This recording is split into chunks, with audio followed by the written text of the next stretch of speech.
Bom, vamos ver agora a videoaula que trata da estrutura de repetição for. Nada mais é que a estrutura para-faça, aquela estrutura de repetição para-faça do algoritmo. Bom, olha a sintaxe, um pouquinho diferente, né? For, parênteses abrindo, parênteses fechando, e no corpo aqui da estrutura for, nós temos que inicializar a variável, ponto e vírgula, colocar a condição, ponto e vírgula, e colocar também um incremento aqui, de quanto em quanto você quer que essa variável seja incrementada. E dentro dessas chaves, que são obrigatórias quando você tiver mais de um comando, normalmente terá mais de um comando, você coloca todas as instruções que você quer executar, separadas por ponto e vírgula, não se esquecer disso. Vamos ver um exemplo de um trecho de programa. Vamos supor que eu queira executar esses dois comandos aqui, portanto, dois comandos, a necessidade das chaves. Vamos supor que eu queira executar esses dois comandos aqui 10 vezes. No for, a inicialização, eu quero começar o i com 1, ponto e vírgula. Qual que é a condição? I menor ou igual a 10, porque eu quero fazer 10 vezes, estou começando de 1 ou de 1 a 10. E ponto e vírgula. Agora aqui o incremento, eu quero incrementar o i de 1 em 1. Então o i recebe o que tinha antes em i, mais 1. E passa para 2, para 3, até chegar em 10. Vou fazer isso aqui então 10 vezes. Os comandos que estão aqui não importam muito, é só mesmo um exemplo, né? Aqui eu coloquei x igual a i vezes 2, porque eu quero imprimir o valor de x sempre multiplicado por o valor de i, né? Sempre multiplicado por 2, atribuindo o resultado a x. Vou imprimir o valor x. X igual %d, d supondo d do tipo inteiro, por isso %d, o valor de x, naquela sintaxe que a gente já conhece. Vamos ver esse exercício aqui. Ó. Quero fazer esse somatório. Fazer um programa em C que calcule e escreva o seguinte somatório, o valor de S. Então vamos criar uma variável S. Vamos criar uma variável por numerador, porque veja, o numerador aqui ele modifica de 2 em 2, ele é alterado sempre de 2 em 2, 1, 3, 5, 7 até 99. E o denominador, que também é alterado aqui de 1 em 1. Então, o numerador de 2 em 2 e o denominador de 1 em 1. Não há variação de sinal, o sinal é sempre positivo. Então, não precisamos nos preocupar muito com isso. Então, nós vamos criar a variável soma, que vai ser o S, a variável numerador e a variável denominador. Vamos criar também um contador para contar quantas frações nós temos aqui. Nós temos 1, 2, 3, 4, 50 frações. Poderia até evitar essa variável, a gente podia usar o próprio denominador. Mas nesse momento nós vamos criar essa variável só para facilitar o entendimento. Mais para frente a gente começa a excluir aquelas variáveis que não são tão necessárias assim. Bom, vamos começar. Todo programa tem mais ou menos esse modelo, né? Esse tipão aí, programa em C, incluindo aqui as bibliotecas principais, stdio, stdlib, com os comandos básicos da linguagem C, a função principal, intmain, chave abrindo, chave fechando, para a gente colocar todo o corpo do programa aqui. Bom, aí a gente já está então criando algumas variáveis, como eu disse, numerador, denominador, e a variável i para contar quantas frações, a variável soma, que é do tipo real, porque está somando fração, então tipo float. E vamos então já atribuir alguns valores. Como a gente pode observar, no somatório, o numerador começa com o valor 1 e o denominador começa com o valor 1. Então você vai começar com o primeiro valor que tiver aqui, com o primeiro valor que tiver aqui. O numerador começa com 1, denominador começa com 1. E veja só, foi o que fizemos aqui. Numerador começa com 1, denominador começa com 1. A soma não somamos nada ainda, então começa com 0.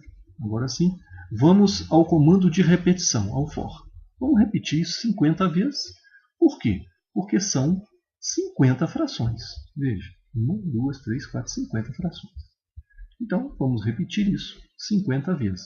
Começando o i com 1, ponto e vírgula, a condição i menor ou igual a 50, ponto e vírgula, e o incremento. Nós queremos incrementar esse i de 1 em 1. Esse i nada mais é que o contador de frações.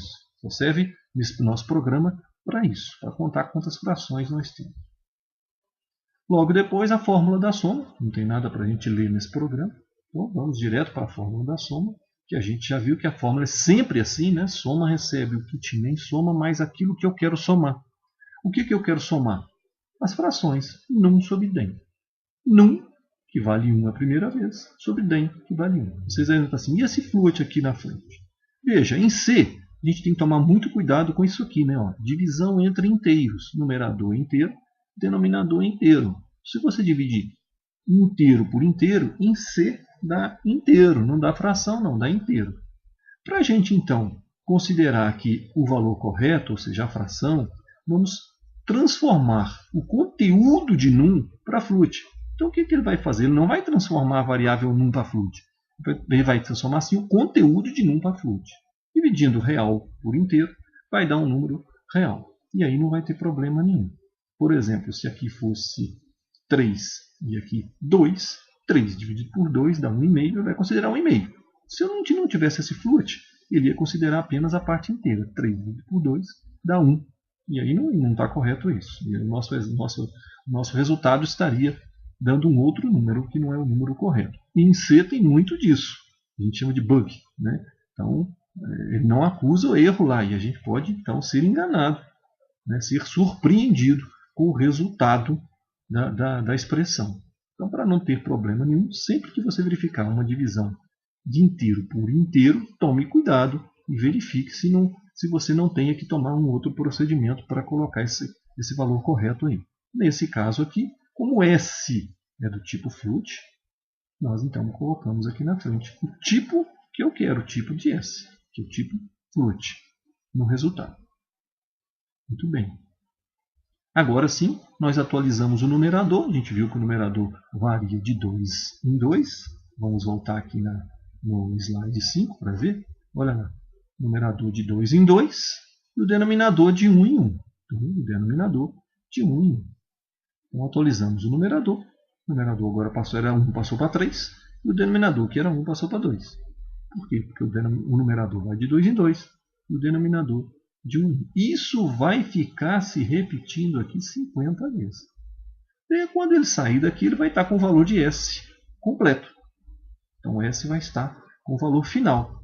E aí, então, ele vai poder imprimir o valor de S. Olha aí, print, soma, S. Então, soma igual. Tipo da variável, que é float, S é float, o valor de S. Muito bem. Aqui, uma pequena observação. Veja, aqui no for, nós colocamos i igual a i mais 1. Mas poderia ser também o i mais mais, sem nenhum problema. O i mais mais substitui o i igual a i mais 1. E é mais rápido para o processador.